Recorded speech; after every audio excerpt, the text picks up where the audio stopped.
Et nous commençons comme tous les lundis avec les clés de l'IMO, le rendez-vous dédié à l'investissement immobilier ou à l'activité du marché immobilier dans Smart Patrimoine. Et nous avons le plaisir de recevoir sur le plateau Olivier Salleron, président de la Fédération française du bâtiment. Bonjour Olivier Salleron. Bonjour. Bienvenue sur le plateau de Smart Patrimoine. Beaucoup de sujets à traiter ensemble. L'immobilier neuf qui peine à sortir de nouveaux immeubles de terre, l'arrêt du Pinel qui est évoqué pour la loi de finances pour 2023, la transition énergétique du secteur de l'immobilier et encore, je ne cite pas, mais peut-être que ce sera dans vos réponses, les sujets de financement ou de coût du financement qui peuvent intervenir sur le secteur de l'immobilier. Je voudrais commencer avec vous sur l'immobilier neuf.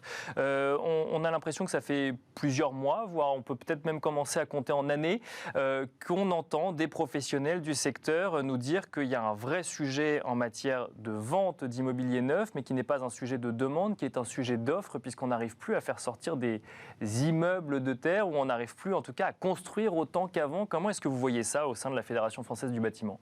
Oui, alors c'est d'abord un problème de foncier, cette fameuse sobriété foncière qui a déjà été prônée, pas depuis le Covid et pas depuis la loi climat-résilience, mais bien avant, bien sûr, ouais. Déjà depuis 2018, où construire, c'était pas forcément bien. Et donc le Premier ministre de l'époque, ça fait 3 des gouvernements, commençait à parler à ses préfets et aussi aux élus locaux que la sobriété foncière, il fallait l'appliquer peut-être plus qu'elle n'était dans les textes de loi. D'accord. Donc, quelque part, les permis de construire ont commencé à freiner. Et donc, c'était pas au niveau des maires ou des mairies, non, ça commençait au niveau du gouvernement. Ça a commencé par une instruction, et puis bon, le vieil adage maire bâtisseur, maire battu, on le connaît. Derrière, il y a eu le Covid. Le problème, c'est que, évidemment, toutes nos administrations n'étaient pas outillées informatiquement, donc les permis de construire ont été quasiment inexistants pendant 4 mois.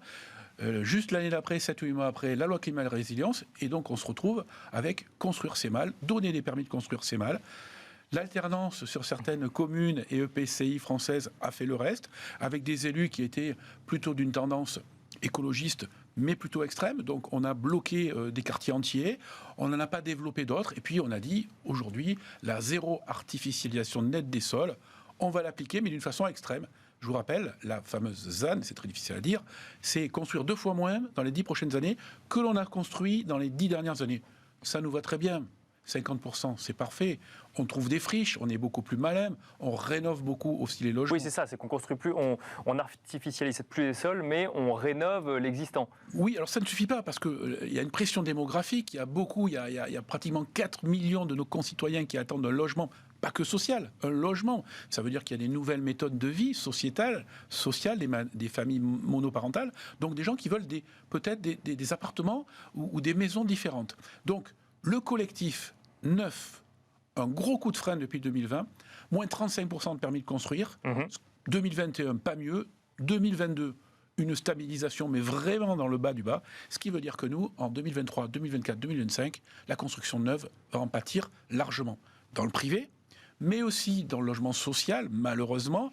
L'année dernière, des résultats aux alentours de 90 000 alors que logement, oui, bien sûr. Alors qu'on aurait dû être entre 110 et 120, qui serait une bonne moyenne. D'ailleurs, les projets du gouvernement, le précédent, étaient de faire 250 000 logements sociaux sur 2 ans. Donc, vous voyez bien, on voit bien 125 000. On est très loin derrière. Donc ce que vous dites, c'est que d'un côté, on veut plus de logements sociaux, mais de l'autre, on ne laisse pas forcément la possibilité de les créer, c'est ça ? Parce que les permis de construire sont très compliqués à avoir aujourd'hui, parce que l'application sur le terrain est très difficile, et que... Donc, la zéro artificialisation nette des sols a fait son travail, malheureusement, en négatif, mais aussi en ville et en centre-ville, personne ne veut densifier. Mais pour autant, il va bien falloir à un moment trouver une solution pour arrêter de polluer les sols et loger tout le monde. Donc, quelle est cette solution du coup ? Eh bien, construire moins, certes. Construire dans les friches existantes, oui, mais ça coûte plus cher. Donc, il faudra mettre les moyens aussi pour dépolluer les sols, quelquefois désamianter quand il y a des constructions, reconstructions, mais aussi densifier les centres-villes. Et ça, pour densifier les centres-villes, c'est très compliqué. Personne, malheureusement, des gens installés, ne veulent avoir un immeuble de 4-5 étages devant sa terrasse en plein sud. Et ça, c'est le problème aujourd'hui. Ce qui a très bien fonctionné au niveau du neuf, c'est la maison individuelle. Bien sûr. Oui. Jusqu'au 31 décembre dernier, record des ventes Parce que après Covid, ben oui, tout le monde en voulait. Nos concitoyens, ils veulent avoir leur petite maison individuelle, avec leur petite terrasse, peut-être leur petit jardin. Voilà. Mais c'est comme ça, l'être humain étant fait comme ça. Donc il y a eu beaucoup de demandes. Et tout ça s'est écroulé à partir du 1er janvier, parce qu'il y a une nouvelle réglementation qui est arrivée, et donc qui surenchérit les prix du neuf. La RE 2020, réglementation environnementale 2020, qui s'applique depuis le 1er janvier, et qui, effectivement, il faut utiliser des matériaux plus différents, avec un matériel de chauffage différent. Au bout du bout, on est d'accord aujourd'hui avec les économistes de la construction, c'est plus 10% par rapport à 2021, si on veut avoir sa maison individuelle en 2022. Et ça, c'est problématique parce que ça fait partie des normes à respecter pour amorcer cette transition et même continuer cette transition énergétique. Nous, on est plus que d'accord, on parlera de la rénovation énergétique tout à l'heure, mais sur le neuf, construire plus écologique, plus durable, bien évidemment. En revanche, prenons un exemple, une maison à 100 000 hors foncier, aujourd'hui, si elle coûte 110 000, je suis désolé, mais il y a beaucoup de nos concitoyens modestes, très modestes, et même français moyens, qui ne peuvent plus accéder au crédit parce que les banques, à cause du Haut Commissariat à la finance, a serré les boulons, évidemment. Et donc là, vous parlez effectivement des normes HCSF et du fait qu'on ne peut pas remonter à plus de 35% de taux d'endettement, bien sûr. Et pas rembourser le prêt à plus de 25 ans, donc voilà. Et donc, aujourd'hui, on est à moins d'un dossier sur deux qui est accepté par les banquiers. D'où, oui, un mouvement social mécontentement. Je veux dire, si on bride l'accession à la propriété de nos concitoyens, de la population, oui, ça va faire du mal socialement. Alors, rapidement, parce qu'effectivement, il faut qu'on parle du sujet de la transition énergétique du secteur de l'immobilier, mais alors, dans le projet de loi de finances pour 2023, il est évoqué l'idée par plusieurs députés d'arrêter le dispositif Pinel. Dispositif Pinel, on rappelle que c'est une niche fiscale qui permet de financer de l'immobilier neuf, à condition, dans certaines zones, de le mettre ensuite en location, et ça permet de créer des logements. Il est remis en cause parce que, je cite les raisons, déjà, on considère que ça ne remplit pas son objectif puisque ça ne fait pas baisser les loyers dans les zones concernées, et l'inspection générale des finances constate également que c'est très souvent un mauvais placement. Je ne rentre pas dans le détail, chacun pourra regarder, mais c'est très souvent un mauvais placement. Est-ce que c'est une bonne chose d'arrêter le dispositif Pinel ? Déjà un mauvais placement, le placement dans la pierre ou dans le bois, puisqu'on parle biosourcé, c'est jamais un mauvais placement, on le voit bien depuis quelques années, ça c'est la première chose. Ces attaques régulières contre les avantages fiscaux et pas les niches fiscales de nos concitoyens qui veulent acheter un petit bien pour pouvoir le louer aussi à des familles classiques et surtout modestes, parce que oui, les loyers sont aussi surveillés et encadrés, donc ça, il faut le dire aussi. Tous nos concitoyens ne peuvent pas avoir accès au logement social.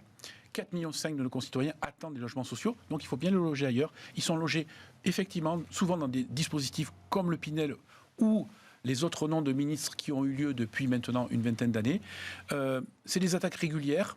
Oui, on va peut-être gagner quelques centaines de millions sur le budget ou quelques milliards, mais je vous le rappelle, l'investissement, si on peut le dire, sur les avantages fiscaux de nos concitoyens, qui peut être estimé à 40 milliards d'euros pour le logement, il en rapporte au bout du bout, et ça, tous les économistes sont d'accord, entre 75 et 80 milliards d'euros par an.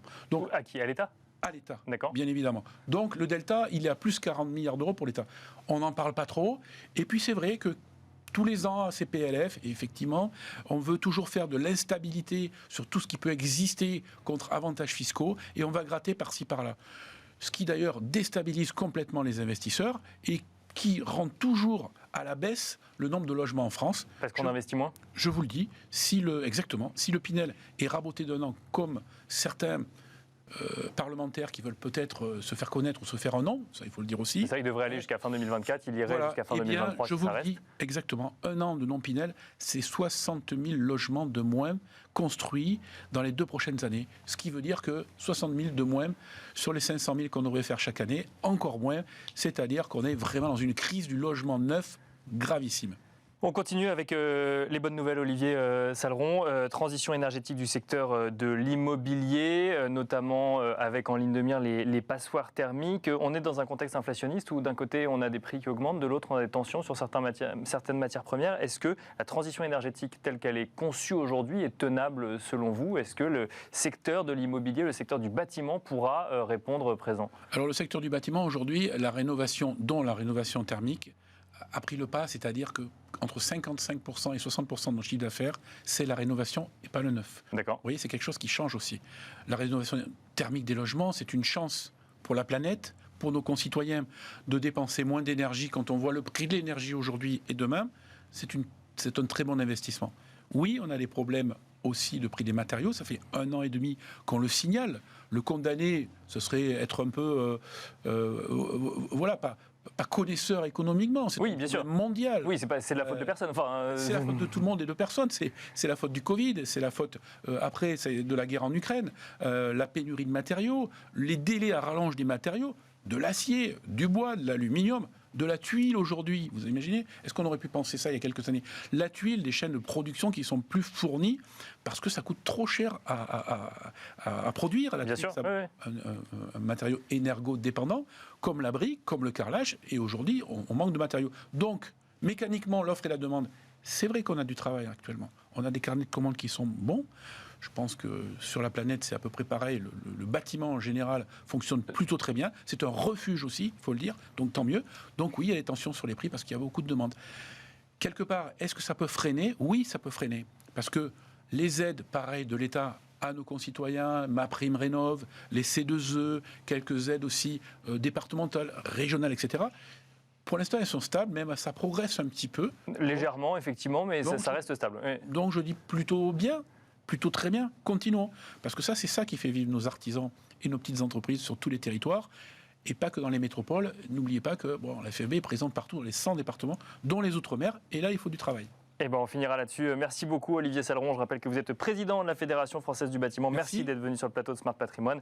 Merci à vous également de nous avoir suivis. On se retrouve tout de suite dans Enjeu Patrimoine.